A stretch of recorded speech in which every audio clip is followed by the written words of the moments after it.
Welcome to Talking with the Experts. This is where we discuss great ideas to take your business to the next level. How do we know these ideas work? Well, it's because we're talking with business owners who are using these ideas. Business owners who have years of experience and expertise. All things business by business owners for business owners. And now, here is your host, Rose Davidson. Hi, I'm Rose Davidson from Talking with the Experts. I'd like to take this opportunity to thank Global Glamping Charities for their valued support. Global Glamping Charities, solving homelessness in all its forms. Reach out to them at globalglamping.org.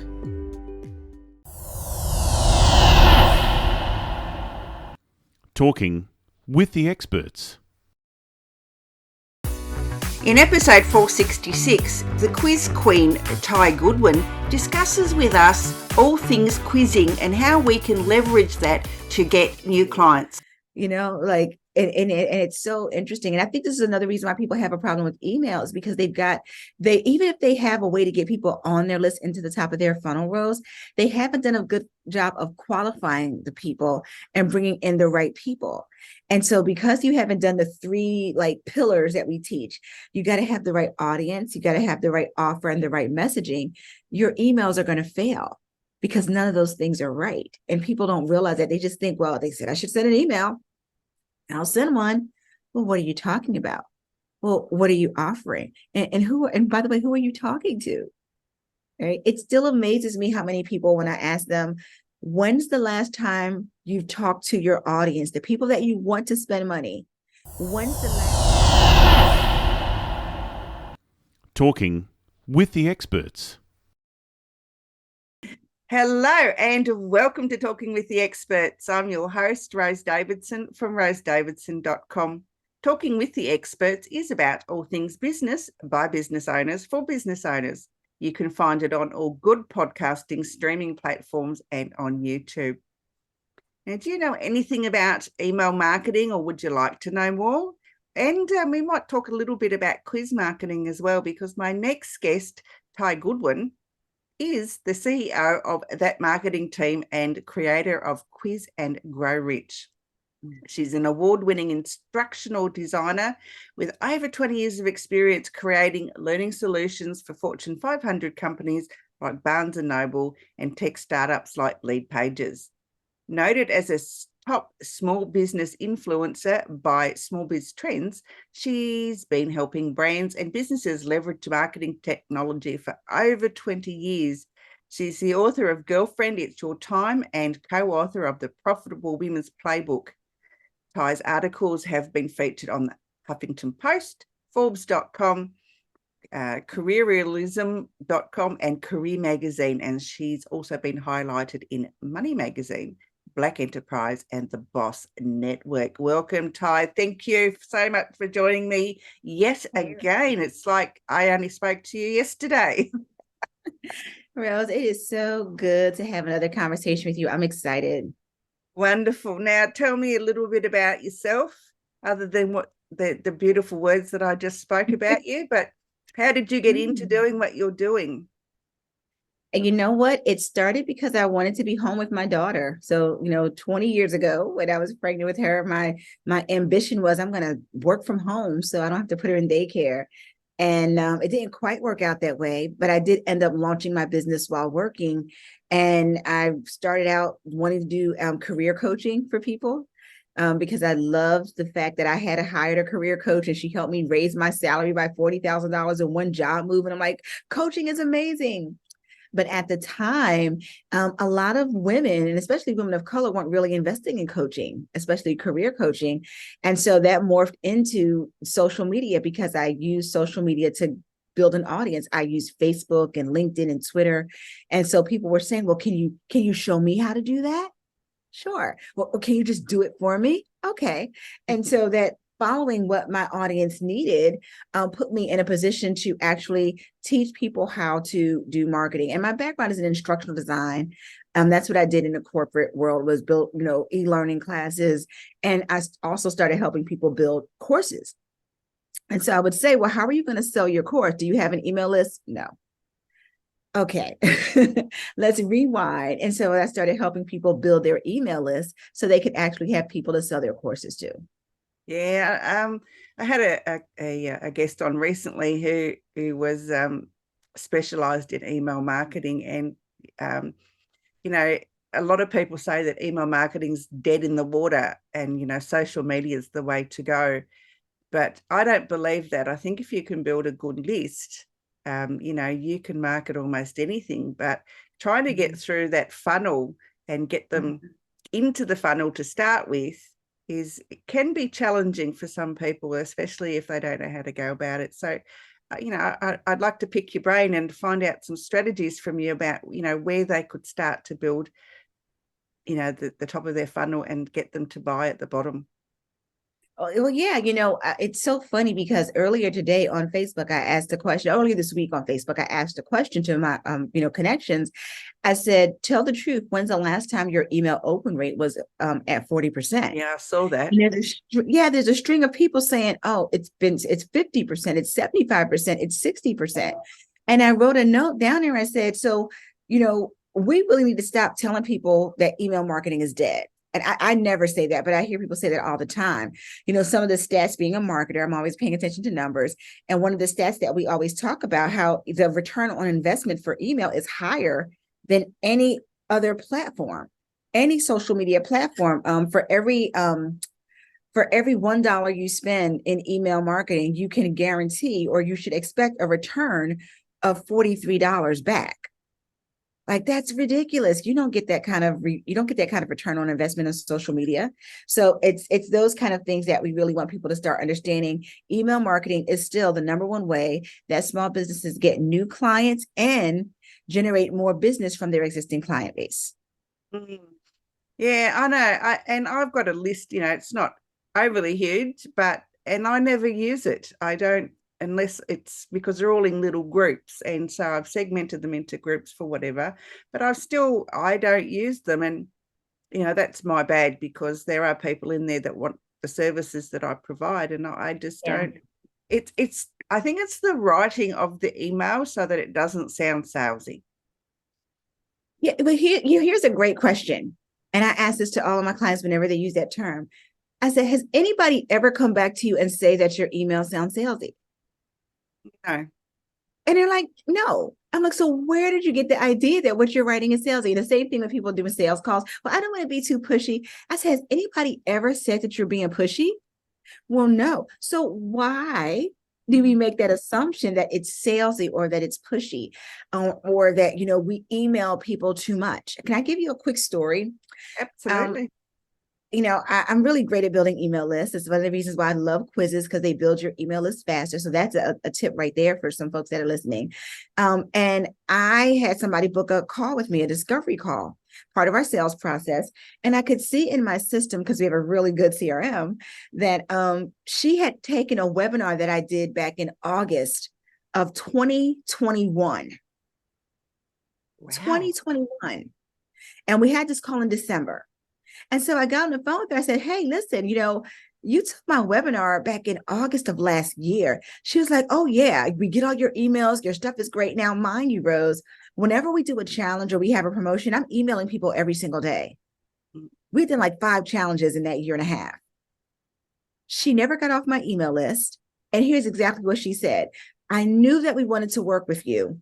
We just had to find the right time in our business. Almost a year and a half later of getting all of those emails, she didn't unsubscribe. And so what I try to help people understand is that if people are going to unsubscribe, let them. That means they're not ready for you right now, and it's a dead weight. And it's okay to let people do that. And you don't have to feel bad about people unsubscribing. It's not personal. Let them go, because the people that stay on your list are people that are interested in what you have to say. Yeah, it makes a lot of sense, actually. And I have been encouraged to do more emails, but I don't know. I don't know. It's just something about it that I can't seem to get the words that I want to say without. Yeah. I think it's the copy that bothers me.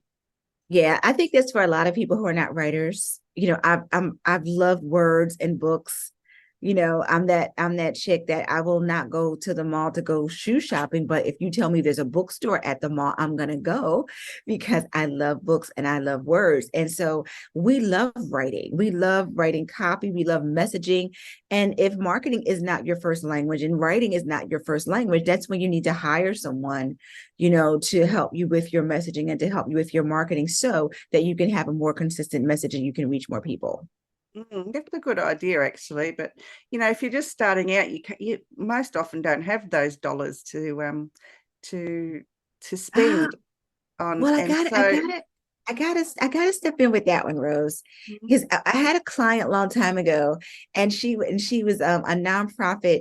She worked with nonprofit organizations, and she would always tell me, like, for the first 3 calls, she kept saying, "Well, nonprofits don't have money, and so I can't raise my rates." And I finally said, "Okay, wait a minute. What nonprofits are you talking to? Because there are plenty of nonprofits that have $1 million budgets." So you're talking to the wrong people. And to be quite honest, a lot of entrepreneurs, they come into this space with this pipe dream of, "Oh, I don't need any money. I'll just start a business because I have Facebook." And what's happened is social media has made the barrier of entry to entrepreneurship very low, but it's also made the barrier of success and profitability very high, because you've always needed some form of capital, whether it's human capital or financial capital. You've always needed some form of capital to start a business and to make it work. Right. And so when I hear that, it always, I have to question that. Most people that are starting out don't have money. Well, then why are you starting a business without a solid plan and without capital? I started with nothing. And listen, so did I, but at the same time, that's a nuance that I think people have gotten like duped into, that's the way you have to start, because there's plenty of people that start with funding, even if your day job is funding your business. And so let me say, this is going to blow some of the minds of the people that are listening to. Before you pay $2,500 or $5,000 or even $1,000 to have somebody build your website, how about you hire a copywriter to write some good messaging for you? Because you need sales more than you need a website, and you don't need a website to get sales. Right. But it's a vicious cycle that they think, well, if I get a website and if I get, a big, nice photo shoot and I'm on social media, then people are going to buy my stuff. You need to invest that money in learning how to either write copy yourself or hiring a copywriter, because that's what's going to get you clients. Yeah, it makes a lot of sense, actually. Yes, it does. And quite right. Sometimes you have to think about your priorities. What is more important, the website or the copy? Yeah, I've seen a lot of websites with bad copy. Oh my gosh. Yes. Oh my goodness. It's like, what does this even mean? Like, who are you even talking to? Like, and it's so interesting. And I think this is another reason why people have a problem with emails, because even if they have a way to get people on their list into the top of their funnel rows, they haven't done a good job of qualifying the people and bringing in the right people.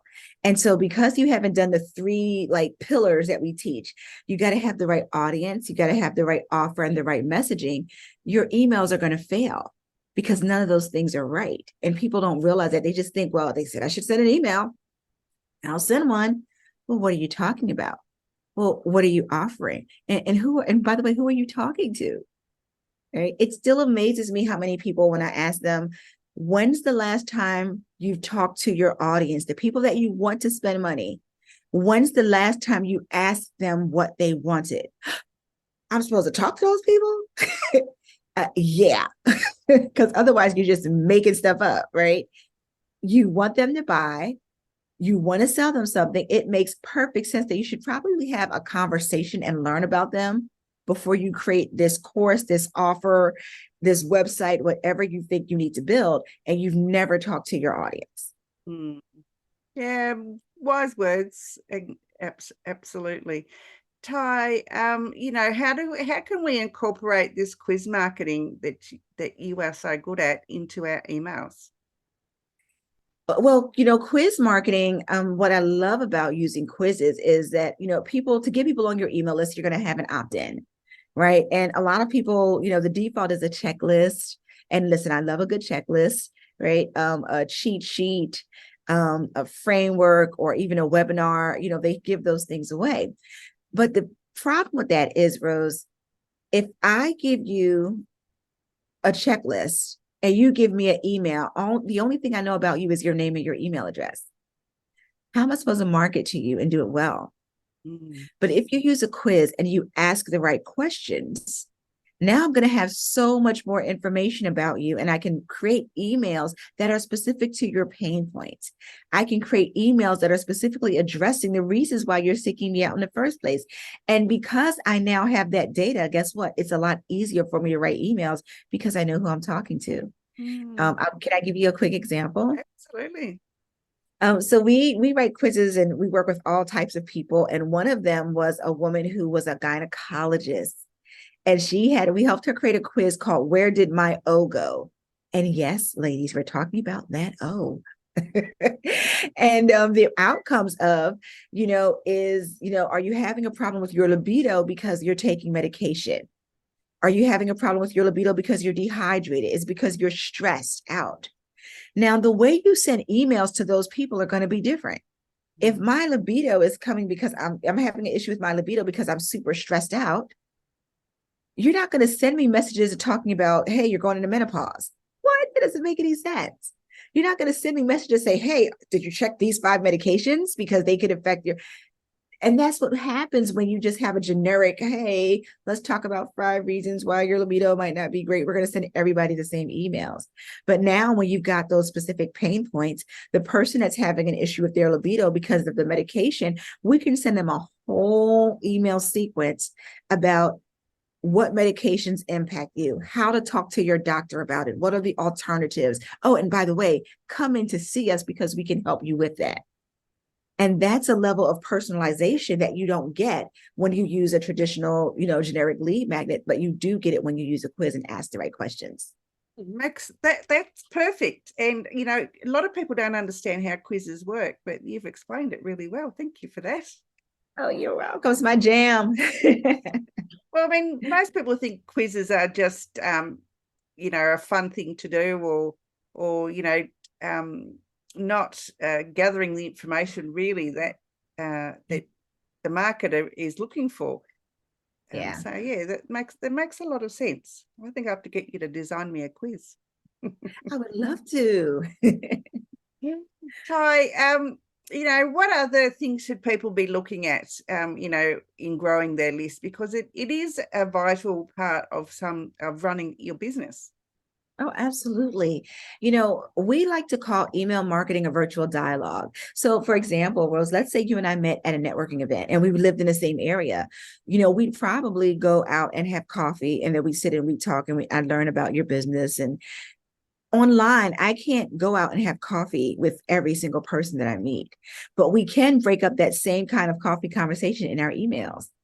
And so over the next 3-5 emails, you get that same kind of thing you would do in a 45-minute coffee conversation with someone. And so it's a virtual dialogue to nurture that relationship.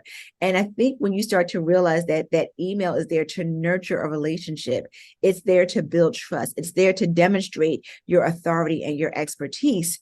And it's there to get people, we like to say, we get them from I'm interested, as in I'm interested enough to give you my email address, to I'm in, as in I'm willing to invest in working with you. That's the whole purpose of your email. And when you start to think of it that way, instead of thinking, oh, I'm going to be bothering people or people don't like email, you got to let those things go and really understand that it's about nurturing. It's about educating people. It's about making them aware. It's about building the relationship. We're working on a book called Courting Your Clients. And we talk about how relationships, like marketing is just like a relationship. Most people don't get married on the first date, right? It's going to take some time. I want to get to know you. I want to learn more about you. I want you to date me. I want you to buy me some flowers. We want all those things. And you have to do the same thing with your marketing. And that's part of what email marketing allows you to do. You're just full of so good information. I should have come to you in the first place. I hear that a lot, Rose. I hear that a lot. Where can people find you if they want to, get you to formulate a quiz for them or help them with their email marketing? Well, you can find me online on social media at Tai Goodwin. I'm all over Facebook, Instagram, LinkedIn, TikTok. Just look for Tai Goodwin. They can also go to the Leads Workshop. We do a free workshop every 2 weeks where we're talking about how to generate leads for your business. We talk about quizzes. That's one of the things we talk about, but we talk about all the different ways that people can generate leads for their business so you can have more clients and more sales. And what we say is we want to help you create a repeatable system for creating predictable income. Yeah, wise. And so, yeah, go and see Tai. She's absolutely excellent what she does. I'm confident in that, so I will say that. Tai, any last words that you'd like to share on anything? Doesn't have to be anything in particular. I always close. I don't know if I did this last time, but I'll stand by it again, is that, there are people that can't step into their purpose until you step into yours. And so if you decided to launch into being an entrepreneur, just know that there are people that are waiting for you to show up and deliver your gifts to the world. And part of delivering your gifts to the world means that you need to know how to get in front of those people that are looking for you. So you've got to learn how to market. It's inevitable if you want to have a successful business. Absolutely. I don't know. I just don't know why you just don't have your own podcast, Tai. And we do. Do you? We're launching one. It's the Liberated CEO Experience. And I get to talk to amazing entrepreneurs who are trailblazers, and they are defining business success on their own terms. And it's a lot of fun conversations. Yeah, I love podcasting. I think it's great. You meet so many different people and from different backgrounds, and they all have similar interests, but their backgrounds are different, and the way they approach running their businesses and the business advice that they offer is so unique to them. And I don't think I've ever heard the same words come out of anyone's mouth in the 400 and whatever it is interviews that I've done, 466 or something. Oh, well, congrats. That's fantastic. I love that consistency. Yeah, it's been a hard road, but I'm so grateful for it, because I wouldn't have met people like you. Same. I'm so glad our paths connected and crossed. It is. Tai, it's been an absolute pleasure once again to speak with you. Thank you for joining me, and I will talk to you again really soon. Same. Pleasure. You've been listening to Talking with the Experts, hosted by Rose Davidson. Make sure you have a look at our back catalogue over at talkingwiththeexperts.com, and be sure to subscribe to our podcast so you don't miss out on any episode. We look forward to your company next time.